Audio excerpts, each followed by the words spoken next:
Kasi po, kapag ang isang tao ay pinatawad na ng Diyos sa kasalanan, dalawa po yung gumagaling doon. Gumagaling yung kanyang spiritual at gumagaling din yung kanyang physical. Kasi ang gusto ng Panginoon doon sa taong inilapit ng mga magkakaibigan kay Jesus, hindi lang pagalingin yung kanyang physical bilang paralitiko. Ang gusto ng Panginoon, pagalingin din yung kanyang sakit spiritual at ito yung kasalanan. Self-explanatory na po yung pagkakasugo ng ating Panginoong Yesus sa kanyang mga alagad kung ano yung kanilang gagawin sa kanilang pagmimisyon. Sabi rito, humayo nga ang 12 at nangaral na ang mga tao ay dapat magsisi. So, ang mga alagad nang sila'y isugo, wala silang sariling dalang aral. Wala silang dalang sariling prinsipyo. Wala silang dalang sariling mga ituturo. Kundi ang kanilang daladala ay ang pangangaral ng pagsisisi na itinuro ni Jesus sa kanila na natutunan nila. Ano po ang kanilang daladala? Pangangaral ng pagsisisi. Ano ba ang ibig sabihin ng pagsisisi? Sapagkat sinasabi sa ating pagbasa na dapat ay tumalikod sa kanilang mga kasalanan. Ang pagsisisi ay napakasimple lang ang pakahulugan. Pagsisisi ay pagbabago ng isip, pagbabago ng puso, pagbabago ng palagay o pagkilala sa isang kasalanan. At kapag nalaman mo na ito'y mali, hindi tama, hindi ayon sa kalooban ng Diyos, dito sa ating binasa ay sinasabing tumalikod sa kanilang kasalanan. So, ibig sabihin, iiwan, babaguhin, kakalimutan, kasi tatalikod nga eh. Iiwan, lalayuan. At kapag tumalikod sa kasalanan, ang ibig sabihin nun, humaharap na sa Diyos ang tao.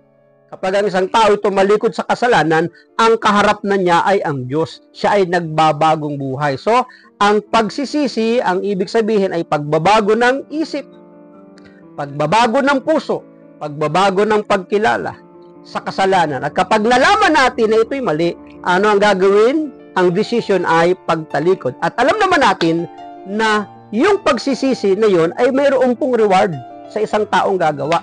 Kaya ito yung ikatlo. Nangaral at nagpagaling ang mga alagad. Ano ang kanilang bilin? Ano yung kanilang misyon? Ano yung kanilang gagawin sa kanilang pupuntahan?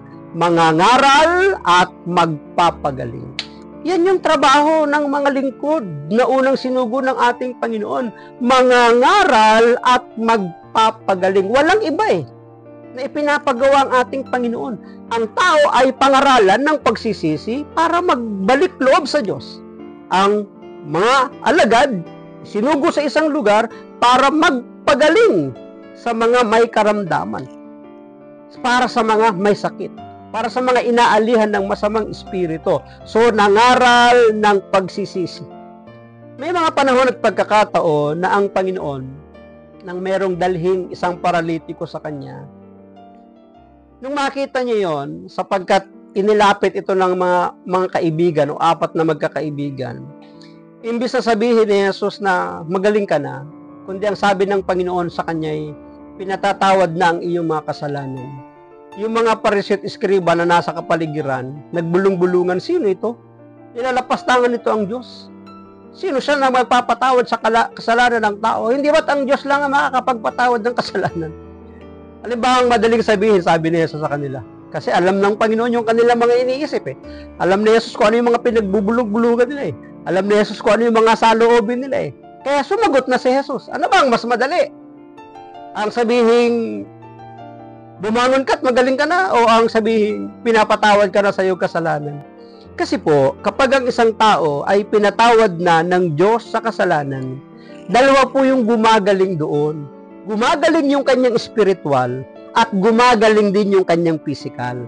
Kasi ang gusto ng Panginoon doon sa taong inilapit ng mga magkakaibigan kay Jesus, hindi lang pagalingin yung kanyang physical bilang paralitiko.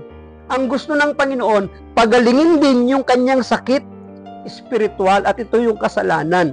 Kaya ang sabi ng Panginoon ay pinatatawad na ang iyong kasalanan. Ito din yung misyon na inilagay ng Panginoon sa kanyang mga alagad. Na hindi lang sila magpapagaling ng physical na katawan, katauhan ng isang tao, kundi pagagalingin ng tao sa kanilang karamdaman, spiritual and physical. Kaya po yung ikatlo na atin pong pinupuntusan ay nangaral at nagpagaling. Hindi pwedeng paghiwalayin po ito.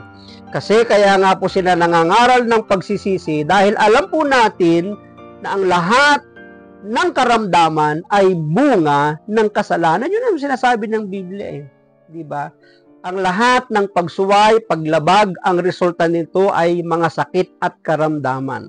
Kaya kapag tayo pinatawad ng ating Panginoon sa ating kasalanan, hindi lang physical yung pinapagaling, kundi pati yung ating espiritu, yung ating kaluluwa, ay pinapagaling din ng ating Panginoon. At yun yung gustong pagalingin ni Jesus sa ating mga buhay. Kaya't nang isugo niya ang kanyang mga alagad, ito yung kanyang instruction sa kanila. Pagalingin din sila, hindi physical, kundi sa kanilang buong kabuuan. So kaya nga, ang kanilang daladala ay pangangaral ng pagsisisi. At yung paralitiko, bumangon yun, gumaling. Diba? Kagaya ng babaeng dinurugo. Kaya nga hinanap niya eh. Sapagkat hindi lang gusto ni Jesus na yung physical na kanyang katawan ang dapat gumaling, kundi pati yung kanyang espiritu, yung kanyang espiritual. O di ba yung babaeng nahuli sa pakikiapid? Nung sinabi ng Panginoon, nasan yung mga tao na nagsakdal sa'yo? Wala bang nagparusa sa'yo? Ano ang sabi ng babae? Wala po, Panginoon eh. Ano ang sabi ng Panginoong Jesus? Ako man di kita parurusahan. Huwag ka na muling magkasala. Yumao ka na. So anong ibig sabihin? Nandoon yung grace, nandoon yung biyaya, nandoon yung pagmamahal ng ating Panginoon, buong katauhan, buong pagkatao, tatanggap tayo ng kagalingan mula sa ating Panginoon. At kasabay nito, yung mga karamdaman ng ating pisikal na katawan ay kasunod na gagaling. Ano po yung ating pong pinagninilayan? Ang bilin sa pagmimisyon ng kanyang mga alagad. Ang una, tinawag sila at isinugo ng may kapangyarihan, ngunit walang dalang anuman, sapagkat sa kanilang mga pupuntahan, ang Diyos ang magpo-provide, ang magsusupply ng kalahat ng kanilang mga pangailangan. Katulad ni Elijah, noong mga panahon na siya po ay magutom, ang Diyos ay gumamit ng isang uwak para magdala ng pagkain para sa kanya. Nang magkaroon ng taggutom doon sa lugar na kanyang kinalalagyan, ginamit ng Diyos ang babaeng byuda para siya ay pakainin. God will provide sa mga naglilingkod. Ang Diyos ang magsusupply ng lahat ng kanilang pangailangan. Kaya ang bilin ay huwag magdala ng anuman maliban sa tungkod, suot nilang damit at kanilang sandalyas. Pangalawa, sa kanilang pagmimisyon, sa kanilang paglilingkuran, dapat matutong makitungo sa mga taong tatanggap, tatangkilik at magwe-welcome. Ngunit sa mga taong tatanggihan at hindi sila tatanggapin, hindi dapat magpilit, hindi dapat ipagsapilitan, hindi dapat makipagtalo, hindi dapat makipag-argue. Kung ayaw, wag mo lipat sa iba. Alis. Yan, pagpag ang mga paa. Diba? Ganun lang kasimple. Ayaw ng Panginoon ng maraming argument. Diba? Ayaw ni Jesus ng kanyang mga alagad ay magkaroon ng conflict. Kaya tayo man ang mga naglilingkod, dapat hindi tayo nagkakaroon ng conflict sa iba't iba ng ating kapwa, sa isa't isa sa ating kapwa. Lalo sa mga naglilingkod, kapwa-lingkod.